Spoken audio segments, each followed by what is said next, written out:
Finally ইউএফসির biggest superstar comeback করতে চলেছে। The notorious Conor McGregor is back.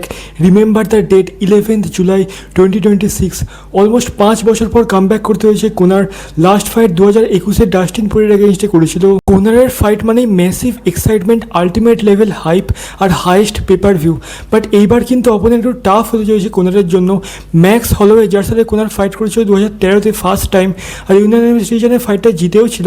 But সেই ম্যাক্স আর আজকের ম্যাক্সের মধ্যে কিন্তু আকাশ পাতাল তফাৎ। এখনও অবধি ক্যারিয়ারে অনলি একবারই নকআউট হয়েছে ম্যাক্স, আর 12 বার নকআউট করেছে। সো একদম pure ultimate level knockout machine max Holloway. But কনার ইজ কনার। ওরকম কারিশমা, ওরকম পপুলারিটি না এই গেমে কারোর কখনো ছিল, আর না হয়তো কখনো কারোর হবে। এন্টারটেইনমেন্টের one and only undisputed king Conor McGregor. পুরো এমএমএ ওয়ার্ল্ড ওয়েট করে আছে ওই মোমেন্টটার জন্য যখন কোনার ম্যাকগ্রেগর আবার অক্টাগনে নামবে। So get ready for the king's return.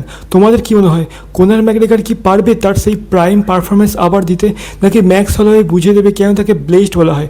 কমেন্টে জানিও। ভিডিও ভালো লাগলে লাইক করো, বন্ধুদের সাথে শেয়ার করো, আর এরকমই কন্টেন্ট বাংলায় পাওয়ার জন্য চ্যানেলটাকে সাবস্ক্রাইব করে দিও।